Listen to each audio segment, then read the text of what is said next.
Welcome students in our lecture series of group theory. Today in this lecture we are discuss about a additive group of integers module. Additive group of integer modules ZM. ठीक है, तो first m non negative integers का जो set होता है ZM is the set of first m non negative integers. पहले m non negative, that means zero non negative होता है, 0 1 2 3 अप टू m-1. यहाँ तक का ये जो सेट है first time non negative integers का, ये set addition modulo m operation के रेस्पेक्ट में ग्रुप फॉर्म करता है. ठीक है, दैट मीन्स ग्रुप बनने के जो आपके एक्सियोम्स हैं, closure, associativity, identity and inverse, ये उन सभी एक्सियोम्स को, उन सभी प्रॉपर्टियों को ये सेटिस्फाई करता है. तो इस लेक्चर में हम इसी ग्रुप को पे डिस्कस करेंगे कि ये क्लॉजर भी, क्लॉज्ड भी है, एसोसिएटिव भी है, आइडेंटिटी भी रखता है और इनवर्स भी इसमें हर एक एलिमेंट का होता है. तो इसके लिए आप m की किसी भी वैल्यू के लिए आप इसे देख सकते हैं वियर जो आपका m है ये नेचुरल नंबर से बिलोंग करता है, फॉर Z1 Z2 Z3. ठीक है, अगर मैं इसे बनाता हूँ for Z3 m is equals to 3 के लिए, तो इसके अंदर जो एलिमेंट आएंगे वो 0 1 एंड 2 आएंगे, ये तीन एलिमेंट आएंगे. ठीक है, m-1 तक किसी भी m के लिए आप इसे बना रहे हैं तो m-1 तक के जो पॉजिटिव इंटीजर्स हैं, नॉन नेगेटिव इंटीजर्स हैं, वो इसके अंदर आ जाएंगे. ये ग्रुप फॉर्म करता है m की किसी भी वैल्यू के लिए. जैसे हम for m is equals to 3 के लिए ही बात करें, for m is equals to 3 ये बनेगा. ठीक है, तो ये एडिशन मॉडुलो 3 ऑपरेशन के रेस्पेक्ट में ग्रुप फॉर्म करेगा. ठीक है, तो इसके लिए आप कंपोजिशन टेबल की हेल्प से इजीली सॉल्व कर सकते हैं कि ये ग्रुप फॉर्म करेगा. फाइनाइट सेट है, फाइनाइट ग्रुप है, तो आप कंपोजिशन टेबल अगर बनाएंगे तो उससे क्लियरली आपको दिख जाएगा कि क्लॉज्ड भी है, एसोसिएटिव भी है और इसके पास आइडेंटिटी भी है और इनवर्स भी है ईच एलिमेंट का, 0 1 2 0 1 2. ठीक है, ऑपरेशन है आपका एडिशन मॉडुलो. और ये ऑपरेशन कैसे वर्क करता है एडिशन मॉडुलो, ये हमने प्रीवियस लेक्चर में किया है कि एडिशन मॉडुलो और मल्टीप्लिकेशन मॉडुलो कैसे वर्क करते हैं. तो अगर हम ऑपरेट करें ऑपरेशन टेबल को तो कैसे करेंगे, जीरो को जीरो में, फिर जीरो को वन में, फिर जीरो को टू में. तो जीरो जीरो जीरो, थ्री से डिवाइड देने पे zero, zero plus one one, three से डिवाइड देने पे one, zero plus two two, three से डिवाइड देने पे टू. अब वन, वन को जीरो के साथ ऐड करेंगे तो ये कितना आएगा, वन. थ्री से डिवाइड देने पे रिमाइंडर वन ही रहेगा. वन प्लस वन टू हो जाएगा, रिमाइंडर टू रहेगा. जैसे ही वन प्लस टू करेंगे थ्री हो जाएगा, जैसे ही हम वन प्लस टू करेंगे ये थ्री हो जाएगा.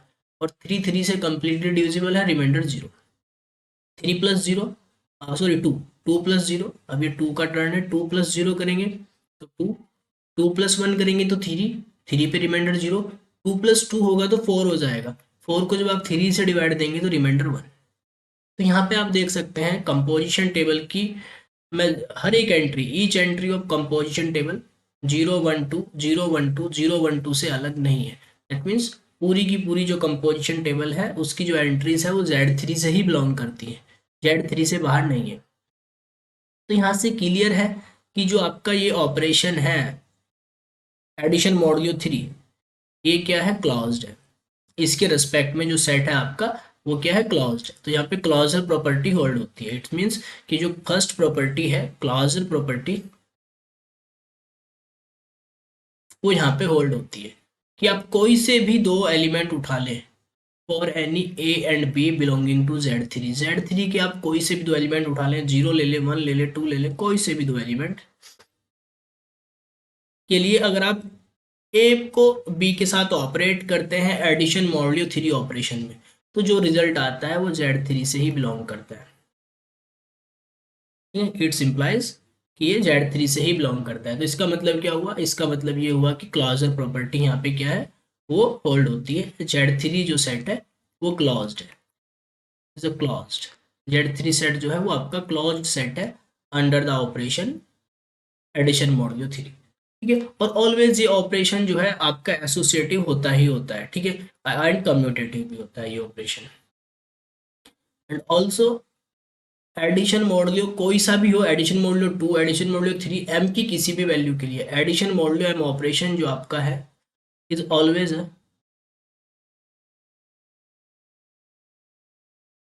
Always associative and commutative operation, और ऑल्सो ये कम्यूटेटिव भी है. ठीक है, दैट मीन्स ये अगर ग्रुप बना तो ये अबेलियन ग्रुप बनेगा, बिकॉज ये ऑपरेशन कम्यूटेटिव भी होता है, भी है, एसोसिएटिव है। अब बात करते हैं आइडेंटिटी की। ठीक है, फॉर द आइडेंटिटी, अगर हम आइडेंटिटी की डेफिनेशन को रिकॉल करें, एक एन एलिमेंट ई, ई को हम आइडेंटिटी कहते हैं इफ ई को मैं किसी में भी ऑपरेट करूं, किसी भी ए में ऑपरेट करूं तो ए ही आता है। देन अगर सच टाइप एलिमेंट क्या कहलाएगा, आइडेंटिटी। अगर आपको ऐसा कोई एलिमेंट मिल जाता है कि आप किसी भी ए में, फॉर ऑल ए के लिए किसी भी ए में ऑपरेट करेंगे ई को, तो ए ही आएगा, तो ये जो एलिमेंट है आपका आइडेंटिटी कहलाएगा। तो यहाँ पे इन केस अगर आप देखें यहाँ पे इसमें आपको क्या मिल रहा है, zero, zero is a such type element. Zero को आप जीरो में ऐड कर रहे हैं, जीरो के साथ ऑपरेट कर रहे हैं, जीरो ही दे रहा है। जीरो को आपने वन में ऑपरेट किया, वन ही आया। जीरो को आपने टू में ऑपरेट किया, टू ही आया। जीरो को आप किसी में भी ऑपरेट कर लें, जीरो ही आता है। तो यहाँ पे जो थर्ड एग्जाम है आपका आइडेंटिटी, वो भी है। आइडेंटिटी की अगर हम बात करते हैं, identity of this operation zero, और हम दिखाते हैं कि वो सेट से बिलोंग करनी चाहिए। एग्जिस्टेंस का मतलब है कि वो जेड थ्री या जो भी सेट जी है उसमें होना चाहिए, तो ये जीरो जो है जेड थ्री के अंदर है। तो ये वाला एग्जाम्स भी आपका यहाँ पे सेटिस्फाई होता है ना। बात आती है इनवर्स की, कि इनवर्सेस क्या होंगे। अब अगर हम इनवर्स की डेफिनेशन को रिकॉल करें, इनवर्स क्या होता है, वी नो कि एलिमेंट अगर आपको ए गिवन है, ए के लिए for this a b is called the inverse. एक एलिमेंट बी को हम इनवर्स कहेंगे ए का, यदि आप ए को बी में ऑपरेट करते आइडेंटिटी आता है, ए को बी में ऑपरेट करने से आइडेंटिटी आता है। यहाँ पे आइडेंटिटी है जीरो, तो ए के लिए बी को हम इनवर्स कहेंगे, ए को बी में ऑपरेट करने से आइडेंटिटी आना चाहिए, जीरो आना चाहिए। ठीक है, तो अगर आपको ए का इनवर्स फाइंड करना है तो आपको ऐसा सच बी, आपको ऐसा बी ढूंढना पड़ेगा जो आइडेंटिटी दे। तो अगर हमें जीरो का इनवर्स फाइंड करना है तो जीरो का इनवर्स कौन होगा, जीरो के साथ जो आइडेंटिटी देगा, जीरो के साथ जीरो ने आइडेंटिटी दिया है, जीरो जब जीरो में ऑपरेट हुआ तो आइडेंटिटी आया। वन का कौन है, वन ने किसके साथ ऑपरेट होके, वन जब टू के साथ ऑपरेट हुआ तो इसने आइडेंटिटी बनाया। टू जब वन के साथ ऑपरेट हुआ यहीं पे, ठीक है, टू जब वन के साथ ऑपरेट हुआ तो इसने आइडेंटिटी बनाया। तो अगर हम इनवर्सेस की बात करें, तो अगर हम इनवर्सेस की बात करते हैं तो यहाँ से क्लियर दिख रहा है, जीरो का जो इनवर्स है वो जीरो ही है, बिकॉज ऑफ आइडेंटिटी। आइडेंटिटी का इनवर्स आइडेंटिटी होता है। ठीक है, ये रिजल्ट हमने पढ़ा है। वन का जो इनवर्स है आपका, वन का इनवर्स कौन आया है, टू आया है। एंड ऑल्सो जो टू का इनवर्स है, जब वन का इनवर्स टू है तो टू का इनवर्स आपका वन हुआ। तो आप देख रहे हैं जो इनवर्सेस हैं जीरो वन टू, ये भी सारे के सारे इनवर्सेस जेड थ्री से बाहर नहीं है, also belonging to Z three. तो ये जो सेट है आपका जेड थ्री, और एक ऑपरेशन था इसके पास एडिशन मॉड्यूलो थ्री। इस ऑपरेशन के रेस्पेक्ट में इस सेट ने ग्रुप बनने के जितने भी एग्जाम्स हैं, चाहे वो क्लॉजर एग्जाम्स हो, क्लॉजर प्रॉपर्टी हो, एसोसिएटिविटी हो, आइडेंटिटी हो, and the inverse, fourth exams जो आपका है इनवर्स, हर एक एलिमेंट का इनवर्स भी इसी में है। तो इसने ग्रुप बनने के सारे पोस्टुलेट्स को सेटिस्फाई किया है। तो इस दैट मीन्स ये क्या है आपका, ये आपका ग्रुप है, इस फॉर्म ऑफ ग्रुप। और कैसा ग्रुप है, अबेलियन ग्रुप है, बिकॉज कम्यूटेटिव ऑपरेशन है। Hence Z three addition modulo three को आप क्या कह सकते हैं, इज एन अबेलियन ग्रुप। ये क्या है, अबेलियन ग्रुप है। ऑल्सो हम फर्दर आगे देखेंगे कि ये साइक्लिक भी होता है। ठीक है, ये साइक्लिक भी होता है। तो इस तरीके से आप m की किसी भी वैल्यू के लिए, फॉर दिस m3 हमने बात की है, यहाँ पे आप m की किसी भी वैल्यू के लिए ये दिखा सकते हैं कि ये ग्रुप बनता है। For m is equals to 4, for m is equals to 5 6 7 8 9 10, m की किसी भी वैल्यू के लिए आप इसे दिखा सकते हैं। ठीक है, यहाँ पे एक छोटी सी जो ऑब्जर्व करने वाली बात है, देखो zero is the identity, zero तो आइडेंटिटी है, वन का इनवर्स हो गया टू, एंड टू का इनवर्स हो गया वन। ठीक है, जेड थ्री में अगर इसी चीज को मैं जेड फोर के लिए करता हूं, अगर मैं जेड फोर लिखता हूं, Z four zero one two three, तो जीरो तो is the identity, because of identity का इनवर्स आइडेंटिटी। तो इसी तरीके से यहाँ पे जो वन का इनवर्स होगा, वन का इनवर्स थ्री हो जाएगा और थ्री का इनवर्स वन हो जाएगा। ठीक है, और जो बीच में जीरो बचा ये सेल्फ इनवर्स हो जाएगा। ये कैसा हो जाएगा, ये सेल्फ इनवर्स हो जाएगा। ठीक है, यहीं पे अगर मैं Z5 के लिए बात करता हूँ, Z5 में आएंगे 0 1 2 3 4। ठीक है, तो जीरो तो आपका आइडेंटिटी है, ये तो सेल्फ इनवर्स होगा ही होगा, ये तो सेल्फ इनवर्स है ही है। वन का इनवर्स 4 हो जाएगा, ठीक है, और 4 का इनवर्स ऑल्सो 1, 2 का 3 और 3 का 2, बिकॉज 2 + 3 5 और 5 से डिवाइड देने पे रिमाइंडर 0, 1 + 4 5, 5 से डिवाइड देने पे रिमाइंडर 0, दैट मीन्स आइडेंटिटी आ रही है। तो आप देख रहे हैं। इसी तरीके से मैं Z6 की अगर बात करूं, Z6 में ये 0 हो गया, ये 1 हो गया, ये 2 हो गया, ये 3 हो गया, ये 4 हो गया, ये 5 हो गया। तो 0 तो सेल्फ इनवर्स है ही बिकॉज ऑफ आइडेंटिटी, ठीक है। तो 1 का इनवर्स 5 हो जाएगा, 5 का इनवर्स 1 हो जाएगा, ठीक है। 2 का इनवर्स 4 हो जाएगा, 4 का इनवर्स 2, 3, 3 बीच में मिडल में एक रह गया, is that means 3 is self inverse. तो आप एक चीज ऑब्जर्व करें, जब हमने Z3 की बात की थी तो only one element, zero, zero is the only element because of identity, ये सेल्फ इनवर्स था। बाकी कोई सेल्फ इनवर्स नहीं था। 1 का इनवर्स 2, 2 का इनवर्स 1, ठीक है। 3 के लिए यहीं पे जब हम 4 के केस की बात करेंगे, 4 में 0 तो सेल्फ इनवर्स होता है ऑलवेज हर एक ग्रुप में। इसमें एक सेल्फ इनवर्स और आ गया है 2, ठीक है। यहीं पे हम अगर 5 की बात करेंगे तो 0 तो होता है 5 में कोई दूसरा सेल्फ इनवर्स नहीं है, लेकिन 6 जैसे ही किया, 6 में एक और सेल्फ इनवर्स एलिमेंट आ गया है, दैट इज 3। तो बिकॉज अगर हम इवन की बात कर रहे हैं, जब हम इवन की केस की बात कर रहे हैं, Z6, Z4, तो इस केस में आप देख रहे हैं दो सेल्फ इनवर्स हो जा रहे हैं। 4 में भी दो सेल्फ इनवर्स है, 6 में भी दो सेल्फ इनवर्स है, ऑड में एक ही सेल्फ इनवर्स है, वो है आइडेंटिटी। और यहाँ पे दो सेल्फ इनवर्स एलिमेंट है इस सेट के अंदर, बिकॉज इनवर्स अपने एलिमेंट के साथ पेयरिंग करेगा ना। भाई कोई एलिमेंट है ग्रुप जी का, उसका इनवर्स भी ए इनवर्स ग्रुप जी के ही एलिमेंट ग्रुप के अंदर ही होगा।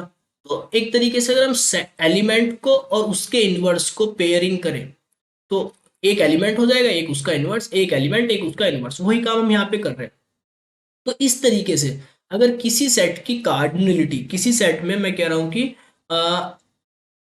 जैसे इसके अंदर चार एलिमेंट थे, आइडेंटिटी से अलग, आइडेंटिटी से अलग, आइडेंटिटी तो सेल्फ इनवर्स होता ही होता है। अगर चार एलिमेंट है तो आइडेंटिटी से अलग तीन बचे, तीन बचे। वे तीन, अगर उन तीन एलिमेंट्स को हम एक उसका इनवर्स और एक एलिमेंट इस तरीके से डिस्ट्रीब्यूट करें, तो 1 का इनवर्स हो गया सपोज 3, ठीक है, और 3 का 1, तो 2 का इनवर्स कहाँ है, तो इसका दैट मीन्स 2 का इनवर्स सेल्फ इनवर्स है, ठीक है। यही काम 6 में हुआ। 0 तो सेल्फ इनवर्स है ही है, 0 को अगर हम अलग कर दें, रिमेनिंग एलिमेंट बचे 5, और 5 एलिमेंट को अगर हम दो दो की पेयरिंग करेंगे, element and inverse, element and inverse, तो एक एलिमेंट रह जाएगा हर हाल में।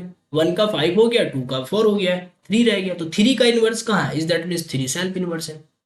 तो इवन के केस में हमेशा इसके पास दो सेल्फ इनवर्स एलिमेंट होंगे, ऑड के केस में एक सेल्फ इनवर्स एलिमेंट होगा। तो अगर आप इस बात को नोट करें, और ये m की हर एक वैल्यू के लिए ग्रुप बनाता है, ठीक है।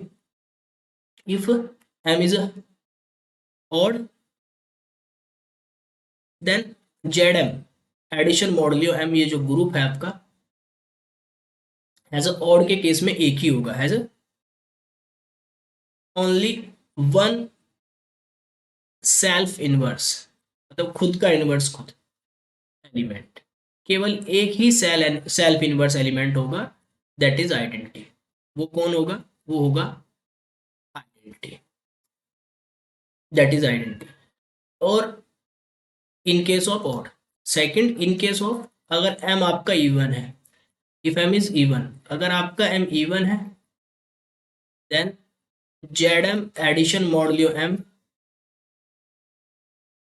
Has two self inverse element. इसके पास क्या होंगे, दो सेल्फ इनवर्स एलिमेंट होंगे, as a two self inverse element,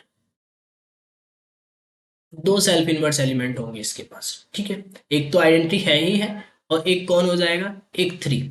जैसे हमने 6 में बात की तो 3 हो गया है, 4 में वो 2 हो गया है, ठीक है। कौन कौन से हो जाएंगे वो, दैट इज एक तो 0 हो जाएगा सेल्फ इनवर्स, और एक n, m is even, because m is even, 6 में 3 बना है, 4 में 2 बना है, तो m में m/2। ऑलवेज ये दो जो एलिमेंट होंगे m/2 एक इंटीजर ही होगा, because of m is even. Even को आप 2 से डिवाइड दे रहे हैं तो ये इवन है, क्या होगा, एक इंटीजर ही होगा। तो अगर आप इन केस ऑफ ऑड करेंगे तो एक ही सेल्फ इनवर्स आएगा, और इन केस ऑफ इवन इसके पास क्या होंगे, दो सेल्फ इनवर्स एलिमेंट होंगे। तो आप ये ग्रुप हमेशा m की हर एक वैल्यू के लिए ये सेट है आपका ग्रुप फॉर्म करता है, is called the additive group of integer modulo, ठीक है। इसमें इन्वर्सेस किस तरीके से डिस्ट्रीब्यूट है, जीरो इसकी आइडेंटिटी होती है, ठीक है।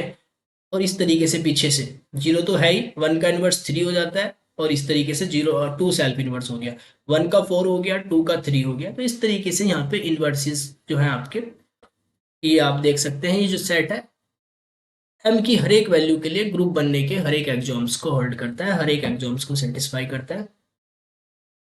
तो thank you for watching. Next lecture हम मल्टीप्लिकेटिव ग्रुप ऑफ इंटीजर मॉडलियो की बात करेंगे, वो किस केस में ग्रुप बनता है, किस केस में ग्रुप नहीं बनता है। Thank you for watching.